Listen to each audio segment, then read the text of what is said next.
So it was like a little trip where we got our healthy food sponsored, not sponsored by, yeah.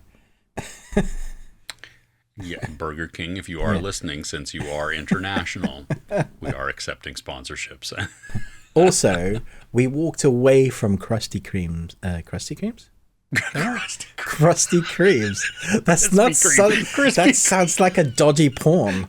Krusty Kremes. That's nasty. Oh. No, isn't Krusty Krab, right? Krusty Krab. What's the donuts? Krispy Kreme. Krispy Kreme. Yeah. Krispy Kreme. Crusty. Sketchy porn. That's disgusting.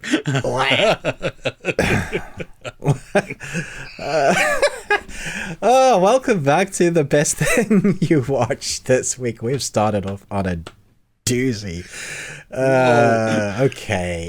I'm gonna zone into the straightness. Okay.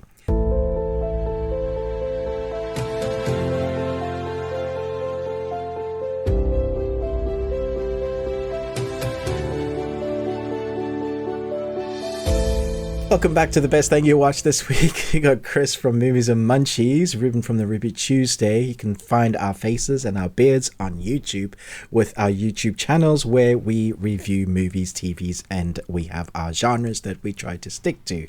Also, on the best thing we watched this week, we do a podcast that kind of runs in tandem with this. We release on the same day, Sunday mornings.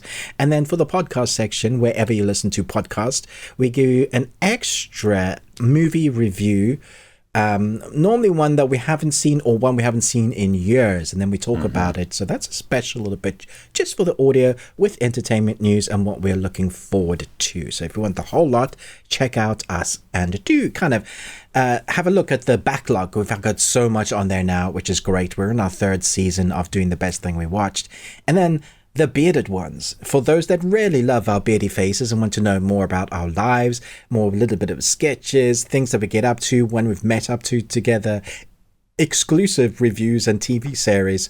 There's a tier list on the Patreon that we have.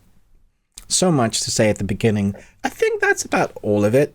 While I burp my Burger King juice, excuse me, I apologize. How rude. Well, you said Burger King juice. Burger King juice. That brings up so many different visuals that I'm not sure I want to even have you elaborate, but yet I do. But also, I'm drinking tea at the same time, so.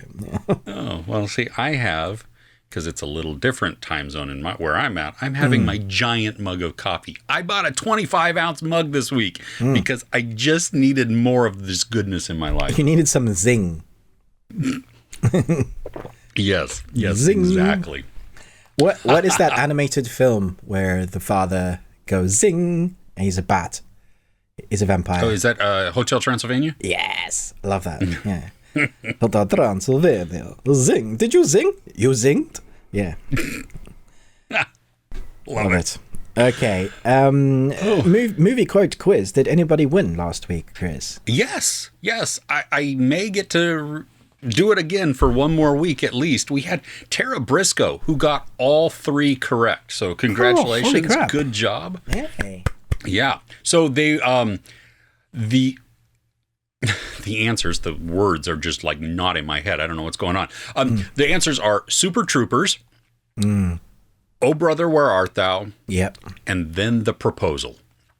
That's what it was. Oh, that was bugging me. It's one of your favorites. I should have known as well. Huh. Yeah. Well, and I knew you knew it. I mean, that was the thing. I knew you knew it. It was just recently as well. Oh, have you really? Yeah. I've been wanting to watch it. I may have to just pop it in this week just to enjoy that, because it's just the snarky, funny, and Sandra Bullock one as well with Ryan Reynolds. Yeah. It's the naked scene that gets me. It cracks me up every time. Oh my gosh! Why are you wet? Why are you naked? So good. Oh, funny. Okay, so I got three more for you this week. Let us know in the comments. Just give us your answers. We'll give you the shout out. Okay. First one. You fake a stomach cramp, and when you're bent over, moaning and wailing, you lick your palms. It's a little childish and stupid, but then again, so is high school. Oh, this one as well. Oh Oh, my you gosh, totally know this one. that has got my brain going through the catalog. Ding. Yeah. Okay. Very quotable movie. Yes. Yes.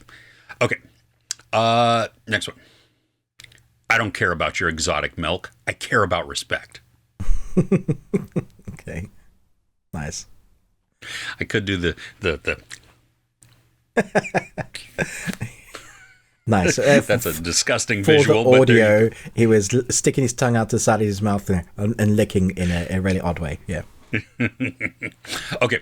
So the next one, the last one, is a line back and forth between two people. Okay. Okay. Easy way to remember: blue is glue, and when it's red, dead. You totally know this one. Okay. That is... Oh, man. Again, all of these I know. And my brain is like, you know this. And then it was like, yeah, what's it called? I don't know. Why are you asking me? Isn't that the most frustrating way to do it? Yeah. Oh, my gosh.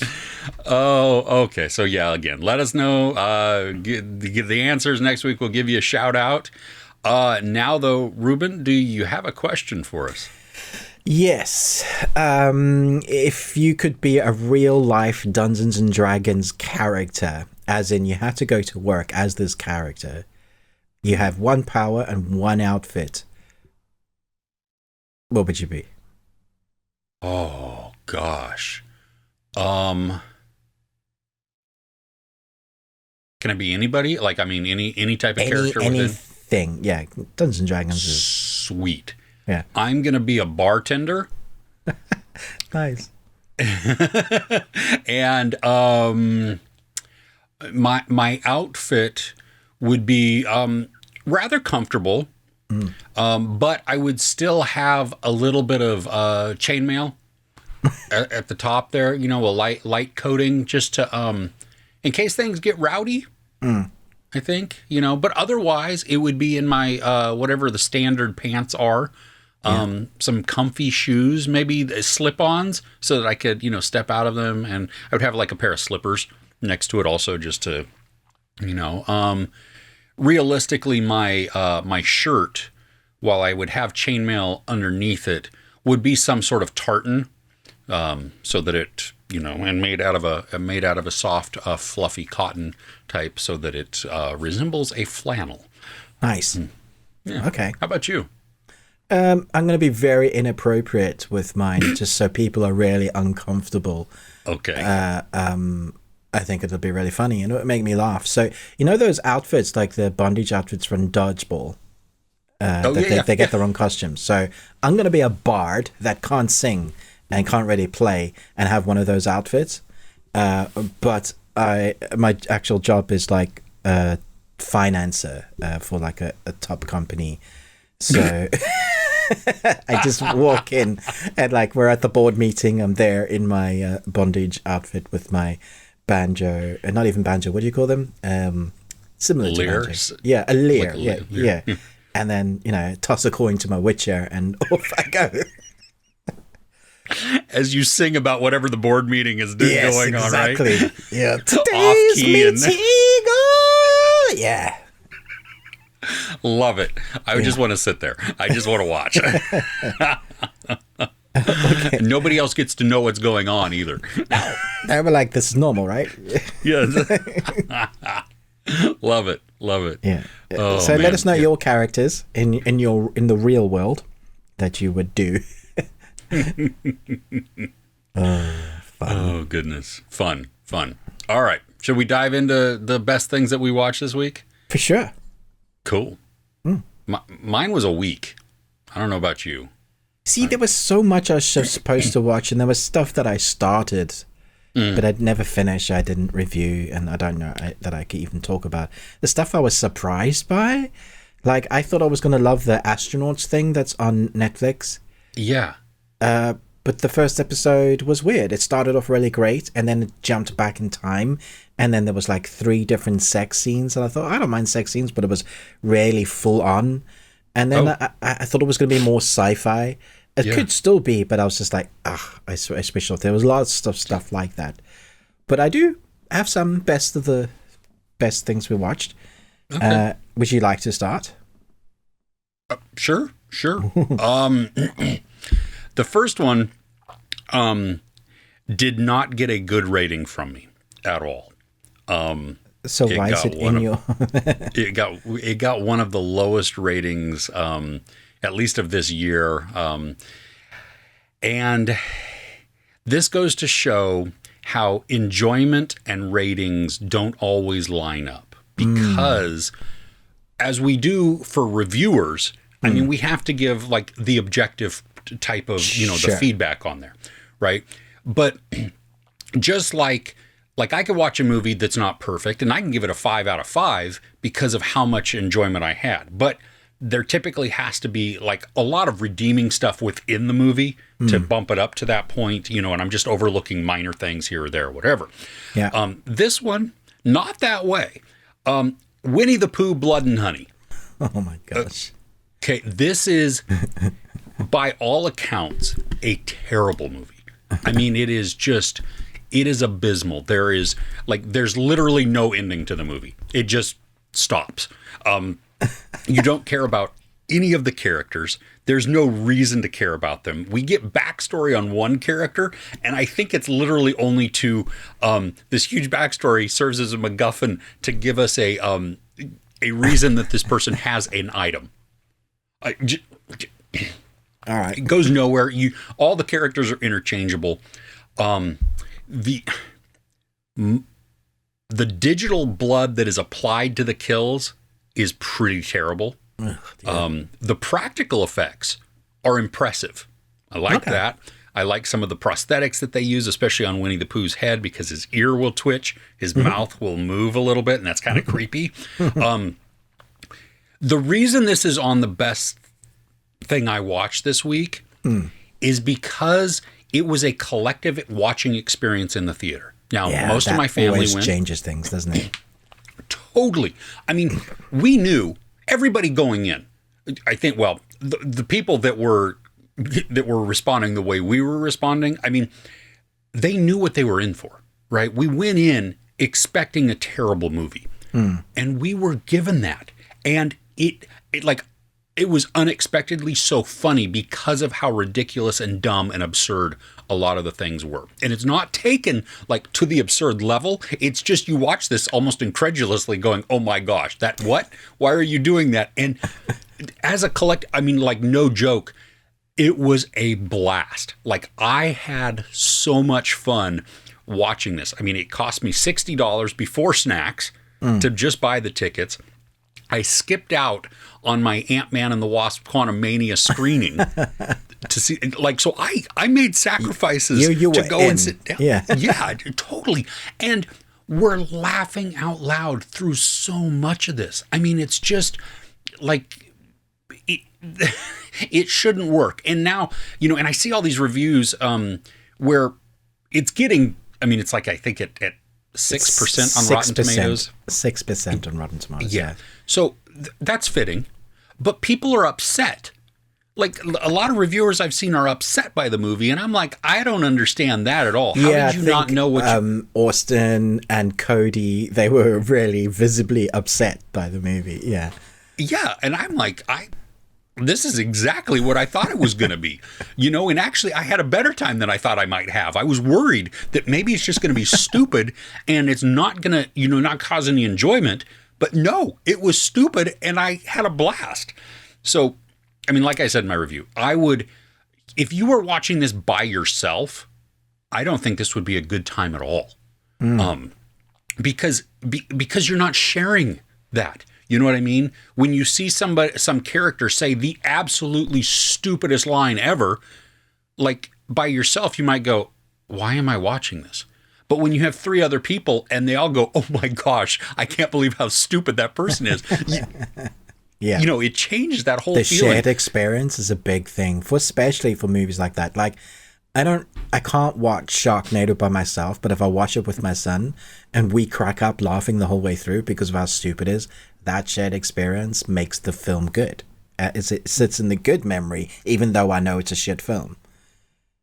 Well, going back to the movie quotes from last week, the first time I watched Super Troopers, I barely laughed. And then I watched it again because my friend was like, dude, let's watch this. You need to see this. And I'm like, I already saw it. And I didn't really enjoy it. And he was like, no, let's just watch it again. And that then made me love the movie. I mean, you're right. It made me not necessarily love the movie, but the memory of it, the laughter that we shared because it was, you know. So Cody, what's his name? Cody Lynch? Cody Leach. Cody Leach, yeah. So his cinema experience was everybody was deadpan in the cinema. Nobody laughed. Nobody got it. So I imagine if you're sitting there as a reviewer wondering why you've paid for this movie and nobody's enjoying it, then that changes the experience again. However, if you're in a cinema full of people that have gone there knowing how stupid the film's going to be, not expecting art, because I don't know why you would go into this film expecting that. You know, my expectation level would totally be Sharknado, you know, if not worse. Yeah. Yeah. So you go in there and that's what you get. You're like, this is stupid. I do want the thread that keeps coming back where people are saying it's taking itself seriously. That worries me because this type of film, you can't, as a filmmaker, you shouldn't. Yeah, I think the actors definitely did. Like, I don't know that half the time that they know the type of movie they're in, because it's I mean, literally, okay, so there's one, and it's shown in the trailer, it's shown in stills and everything, but there's the characters come back into this house that they're staying at, and across the windows in blood is written, "Get out." Okay. Now, they have just witnessed the carnage of a friend dying. Now, they didn't watch the friend die, but they've seen the aftermath. Yeah. And one of the lines is, "I think whoever wrote this did that." Well, that's probably a good guess. Wow. Right? It just, yeah. Those are the type, the one that's shown in the trailer also with the girl in the bikini in the hot tub. I mean, that is an extended scene, and it is just, it's so ridiculous and stupid, and you root for Pooh and a Piglet. Because I think that's probably what I'll do during the film when I get to see it, is root for Pooh and Piglet. Yeah, it's, because, like, I don't know. I can understand why people might be upset if they go in with an expectation or something like that, you know.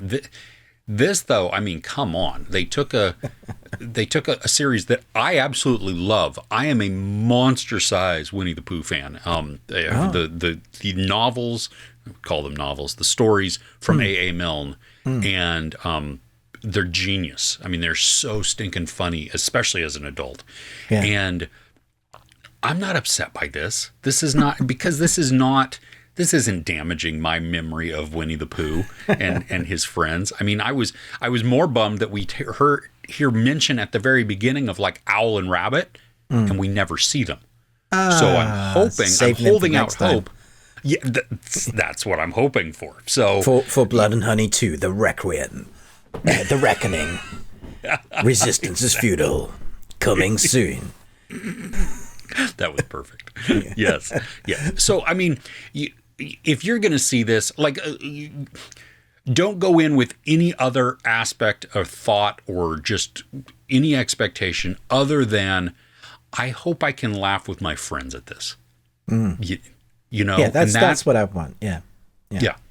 And yeah. So it was so truly, even though it's like one of the worst movies I've seen in quite a while, it's actually, I mean, it was like this bubbled up to the top of everything that I watched this week because of how much fun I had. Yeah, no, I get that. That makes sense. I really want to make a short film of Pooh who is trying to find Christopher Robin, and he's got a little bit of like dementia, and he doesn't know if you're Christopher Robin or not, so he just goes around from person to person and then gets upset and kills you. So it's like a slasher horror. So, are you Christopher Robin?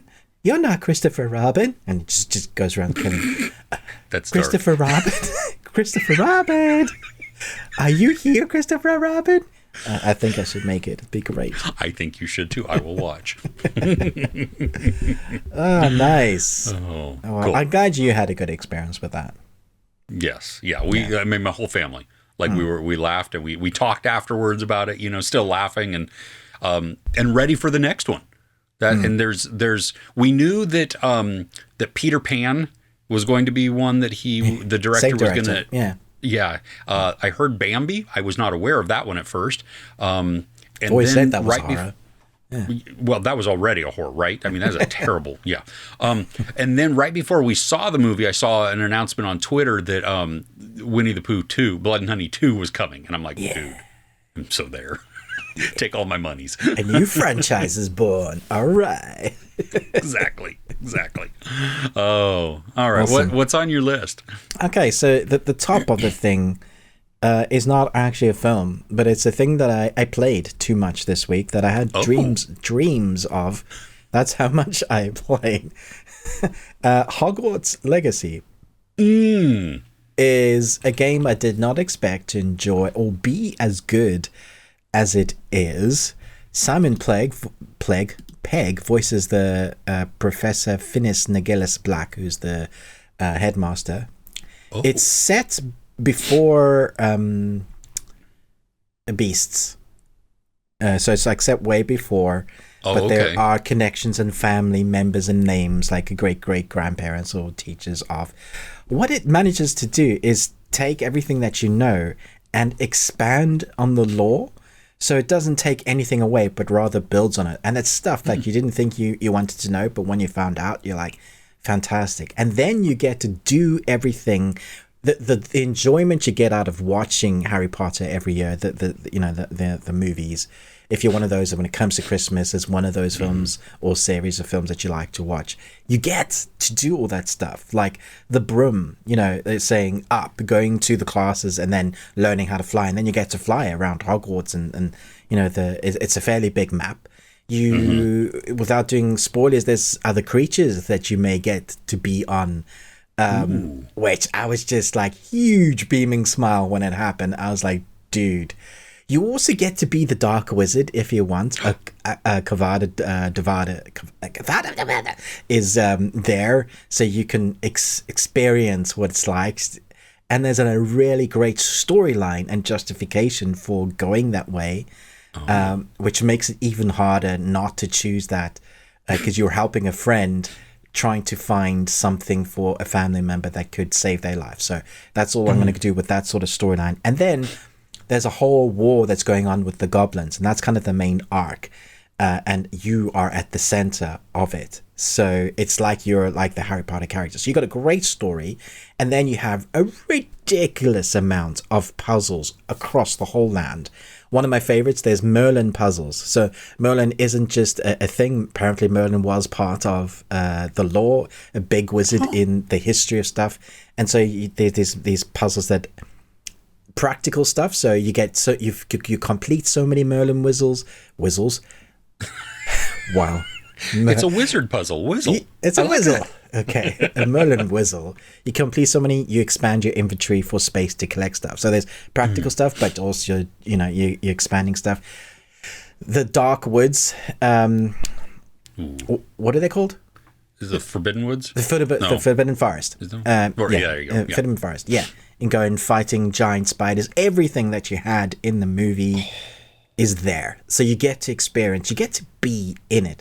The only negativity I would say that it didn't quite get right is that they haven't quite gotten the feeling like you're part of a group. It's really your adventure. So you go and help somebody do a quest line, another character, an NPC, and then you're kind of on your own. You have a professor that's with you because you are special in some way, again, without doing spoilers. And he kind of is there with you on your adventure in some of it. But really, it's you exploring. I think I would have liked it more if there were a couple of, maybe an extra person that was with you all the time. Like the Star Wars games, the new one we just had, where you have like an android on the shoulder. If they'd done something like that, even an owl, or maybe a goblin yourself, or Dobby, Deke is a character that you get in this. He's a great character. I would have liked him around with you all the time. I think they could have tweaked it like that. But that's my only negativity. It's fantastic, immersive, great storytelling, great voice acting, and it's It's pretty much not broken. There's a couple of glitches, but nothing game breaking. I have 2 top tips. There's 2 collectibles, one with the keys. Go and collect all the keys. You know those flying keys that you in the part one of the films? Yeah, you have to. There's a mission. You have to go and collect all the keys. Do that. It'll get you the coolest outfit if you sort that out. And then there's these weird glowy collectible things. You'll know it when the guy teaches you Alohomora. It's to unlock 1 level of opening the locks. There's 3 levels, Alohomora 2 and 3. Do all those first so you can unlock all the doors as you're traveling around the map. That really helps you out. So you can tell I've played this a lot because I know stuff. Oh my gosh, I'm having so much fun with this game. That's all. And you're playing it on PS5, right? Yes, I am. Yeah. Is so there isn't a co-op mode where you could unfortunately join up not. with friends? No, okay. There isn't. This particular master has also said, headmaster has said that there's no Quidditch, which I was disappointed by. But you do get to go and do like races on your broom. Okay. So that's fun. There's collectibles to do in the sky, like popping balloons, and you get to fly around the Quidditch, like the actual auditorium. The stadium is there. I guess they just didn't know how to incorporate that yet. It would be a great multiplayer game that they could, some games have a storyline, and then they do a multiplayer thing. That would be awesome. I imagine if they figure that out, that would do really well. Where you could have like a co-op online type of thing and either play with your friends or play with strangers or whatever. Exactly. And, yeah. That'd be cool. Yeah. I saw some very early gameplay, and it probably resembles what I would do. Is I just saw this person flying around wherever, I don't even know where it was, and just wanding out and just destroying everything in the path. That's all it was. It was just flying around destroying stuff. And I'm like, that looks like fun. That's I didn't even talk about the fighting. It's done really well.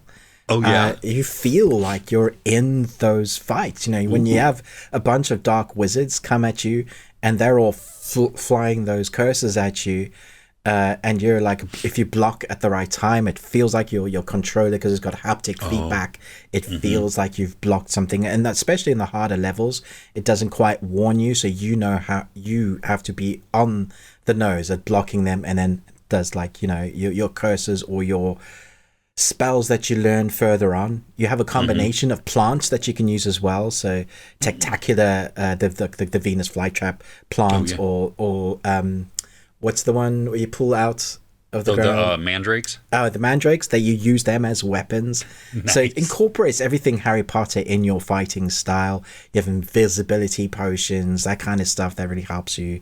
Focus potions. Yeah, it's really taken that world. I was worried it was going to be a cash grab. It's the Harry Potter name, it could look like a mobile game, but no, it's a damn good game. Is the Whomping Willow in this? I think so. Probably. I just haven't explored enough. There's so much to see. The bridge is there, the one that gets destroyed. I haven't found it yet, but apparently you can go into, what's the second film? Into Hogsmeade? Oh no, Hogsmeade's a massive, it's totally explorable. But the second film, flipping heck. In the down in the in the tunnels and stuff underneath. Because Hogwarts is so much bigger. Like, you don't get how big it is. You will spend hours and hours in there. It's got like caves underneath and loads of like missions and stuff. So, dude, if you have a PC or a PS5, buy the game. You'll enjoy it. Yeah. My youngest son has he got it. He got the deluxe edition. He was like chomping at the bit, and it delivered on the day that it released, and he was like, yes. Nice. And then we didn't see him. Bye-bye. Yeah, exactly. So that's cool. That's fun. Right on. Nice. All right. Next on my list, I don't know if you got a chance to see this or not, but it's a Korean thriller that came out on Netflix called Unlocked. Did you get a chance to watch? I saw the first 45 minutes. Yeah. Okay. This it's the premise is a girl who's very connected to her phone, like all of us are pretty much. Everybody. Yeah. Yeah, exactly. So it's very relatable that way. Well, she loses her phone, and a not nice person picks it up, hacks it, and then causes havoc within her life. There's not a mystery angle to this very much, because we get to see who the perpetrator is very, very early on. So that's not obscured for us. Now, for the characters, it is. But it's more about the pursuit and about the chase, because not only do we have this interaction between this creeper and this girl, but there's also a murder mystery that's happening on the periphery with this detective. And while I think some of the things could be explored a little bit more, especially with some of the relationships or anything else, it was a tense ride. Like, it was because we know what what this person is capable of and what they're doing. It makes all of the interactions more like, oh gosh, that's creepy. That just, and you begin to feel some urgency as things happen, especially as his havoc in her life is causing her isolation, and which is it's a good way to be able to do that. You know what I mean? When a character can slowly push everybody else away from a person, but that person not realize that it's them doing it. Yeah. And, knowing something's not right and knowing that this shouldn't be happening, but doesn't know how to how to rectify it or anything else. So it is a good, I don't think I would watch it again. I don't think it's it has a high rewatchability, but it is great for a one-time watch, because, if you need something that has some really good acting, especially because you have some charismatic people who can also be very creepy looking, like not as in makeup or anything else, but just the look in their eyes, just the way that they hold themselves, or they'll flip that switch, and all of a sudden they go from being very just charismatic and nice to being like terrifying because they're turned off whatever emotion they had, and they've just become cold and empty. Excuse me. So it's fairly, it's almost 2 hours, but I didn't notice the time in it. So that was nice. It moved along really quickly. So if you like, or if you're looking for a new thriller, and you don't mind subtitles, I didn't check out the dub because no. But if you don't mind subtitles, then this is good, and it's exciting for the one-time watch, especially because just everything clicks so well, even though there are some shortcomings here and there for it. So, yeah. Okay. I guess I wasn't in the mood for it when I first started watching it. Like, all the tenseness was there. It was well put together. I think I was reading too much and it was tiring me out. It was dialogue heavy. I remember that. I was like, yeah, I need to be in the right headspace for this because I'm not watching the dub, that's for sure. So I'll have to come back to it. Yeah, and the beginning is very frenetic. The beginning of the movie is like very hectic, and I'm like, oh gosh, and they use because you get sometimes the perspective of like the person holding the phone. Yeah, because he's taking control of it, all of that. Yeah. Yeah, and so that's a little, like, I'm not always a fan of that perspective, just because it's weird. I mean, it works and stuff, but even at the beginning of the film, you're like, oh, I hope the whole thing is not like this, because I'm not going to do well with this. Yeah. But it goes to, to illustrate how connected and dependent on her phone the main character is, that it's just literally every part of her life. So, yeah.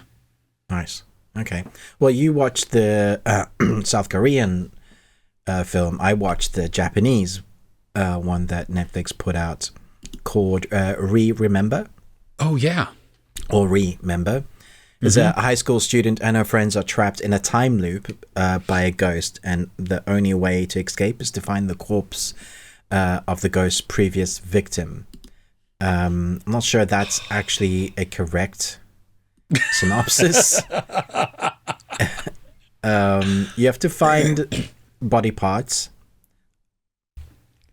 in this place. Every time the clock hits 12, that's when the hunt begins. And you have to survive the hunt and find the body parts and put it in some way specific, and then you die. You wake up the next day. The body part that you found stays, and that's kind of the loop. So it's like Groundhog's Day meets Happy Death Day, but with Japanese culture, which kind of had me. I was like, yeah, I'm there for it. It is based on a webtoon, like a comic, but an online comic. And I hear that the online comic is much better, and that doesn't surprise me. That's always like normally the case, that the original writing is fine. But having no idea or not read the works, I came of this as like this was a fresh perspective of a genre that we've seen lots of. Now, at the beginning, you tend to not like some of the characters. You like maybe the one main character. And then as time goes by, they form almost like this group of like the Breakfast Club, sort of. They get to know each other really well. In fact, the pacing of this film is so weird. At one stage, they go from being hunted, and then the next day they're going on to the beach to hang out together on the beach. Because I guess they thought that they had all the time in the world because they're just going to die every night. So as they are repeating, they can eat whatever they want, that kind of stuff. All these girls are like so super thin and stuff and trying to look perfect, worried about calories, that kind of stuff. Here, like, they have the perfect opportunity to eat whatever they want, do whatever they want, because there's no repercussions. Tomorrow, right? Yeah, and you're going to die horrifically anyway that night. So there's that type of story in it. But where the story works best is when you get to that midnight stuff, and that's when it gets creepy, because the actual entity that hunts them, dude, you've seen contortions before from like Ring, it's like that, but done in a really, I'm not going to show you it sort of thing, only when necessary. And so less is more is used. But you do get to see how they die a lot of the times, and there's a few montages because they die so many times in various ways, and sometimes they don't shy away from the blood or the guts of what they're showing. So I was impressed with that. I was like, fair play, that's great. The last 20 minutes of the film, definitely worth watching, because they go from the creature thing to creature feature. And I was just like, it's a bit stupid, but I love it, sort of thing. And that was great. I was a little bit frustrated at some of the character motivations in the moment of danger. It's that kind of classic thing when someone's dying and then you take time to like, I can't believe it, I'm so sorry, let me stay with you. Instead of doing the thing that's going to save you all, take the body part or go and rescue that person that needs rescuing, rather than having this conversation right now. Right now? You want to do that now? You see the monster, right? So that happens a few times. I was just like, just die. Like, you deserve to die, because... The sympathy is gone at this point because you were dumb. But I really enjoyed it. I thought the scares was there. They built up the characters, the monster, creature features, prosthetic makeup. Like you were saying, good one-time watch. And it's a movie, right? Not a series? It's a movie, yeah. Okay. Cool. Yeah, I remember you talking about it, and then it popped up on my list, and... the week of so much, yeah. The week of so much, yeah, you're absolutely right. And this sounds like fun. Yeah. Even if it is a little stupid, as illustrated by Winnie the Pooh, I'm totally there if I can have fun. So nice. Thanks. All right, my next one, my last one, is not really it's not the best thing I watched. I'm going to use this more as a PSA, as a public service announcement as a warning, cautionary tale. It hit Hulu this week. It also hit Fox. You know what a huge fan of American television I am. Yeah, you're a massive fan. Yeah, this reinforces exactly why I don't watch American television. Oh no, this is like an award. Do you want the Oscar? Yes, for wasting my time. No. So there's this new series called Animal Control. And it's on Fox. Joel McHale from Community is the star. Oh yeah. You know, he gets to be his sarcastic self in there, which is okay. The filming style of this is I think kind of like Parks and Rec. I think it's less Office and more Parks and Rec. And you follow basically this group of animal control people as they go about their day, and they, their interactions within the office and everything. It is the pilot episode, so I know that it could get better. No. It was abysmal. It was unfunny. There was one point that I laughed, and it was a non-repeating character who just had one line that it was more silly than anything, and it was unexpected, and that was it. She was an ostrich farmer, and she got a fine, and she's like, "Can I pay you in eggs?" And the way that she said it made me chuckle. Okay. There you go. That was it. I mean, the rest of it, it was too forced. It was exactly what you would expect from an American sitcom. Now, if you're looking for that, I understand that sometimes we get in those moods where I just want something stupid and light, and I can just check out completely and, have that on. Fine. But it's not funny. That's the downside. It just wasn't good. So I think if you want something like that, put on Dairy Girls, or put on something that actually is witty and really funny versus this. So don't waste your time. It is short. I mean, that's the one thing it has going for it, because it's probably like 26 minutes, 24 minutes, something like that, because of the commercials. But no. Okay. Wow. Yeah. All right, I'll give that a miss then. Yes. Okay. Well, now for something good. Good. Aggretsuko, season 5, the final season. Mm-hmm. It's one of the main characters. You have two main characters. Haida, who is, I was going to say dude, but none of the characters are human. I think it's a wolf. Haida. Everybody's going to hate me now. You don't even know who the main character is. Okay, so if you know it, frustrated with her thankless office job, the 25-year-old red panda copes with her daily struggles by belting out heavy metal karaoke. That is, I mean, that's what it's been from season 1. There's been stronger seasons, and season 4, I think a lot of fans really didn't like. So then we get this one, which is meant to wrap up everything. And for me, it did. But for other people, they can't see how this is a thing that's been wrapped up at all. And I think I would say that this is like a slice of life. It just basically sets up what they're going to do for the rest of their life. It's not like suddenly everything stops. It just means this is where those characters are now, and that's what they're going to do. So for me, it wrapped up everything, where those characters are going to be now. I loved it. I thought it was fantastic. It had two halves. The first half was Haida, and he doesn't have a job anymore, so he ends up in an internet cafe, and you get to see a bit of the, I guess, a class of people in Japan that have been left. And I was reading one of the comments, and someone said this is a real thing.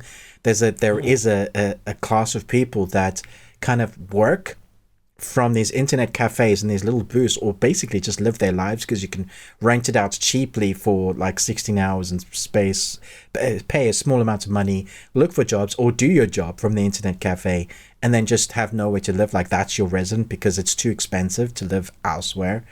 So you go and eat, you go for a walk, you come back, there's toilets, you wash at the basin or whatever, and that's kind of how you do it. And so they showed a sort of lifestyle that Haida had to live for a while, and there's a couple of characters that he meets there that are fantastic. Love them, thought they were great.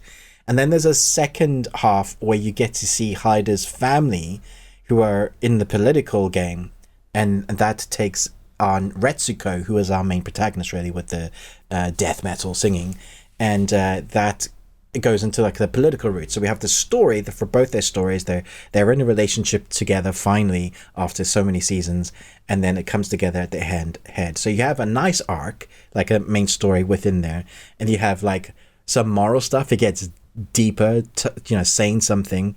You still have that death metal that I love, but she doesn't just use it now. She's grown as a character, where she something used to make her angry. Suddenly it would cut to her being in the karaoke bar doing the roar, which was hilarious. But now she uses it for like on purpose. She needs to teach somebody something about life, or give an outlet to something.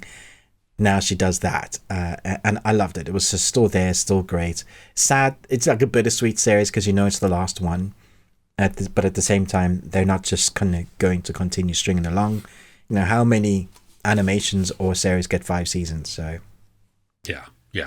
Well, how is the animation? Is it weird? It's great. I mean, it's fine, but if you've seen any of the images, it's unusual. Okay. It's cute looking, thick lines on the character drawing, but bright colors. Love all of the characters. I think everybody has their favorite. So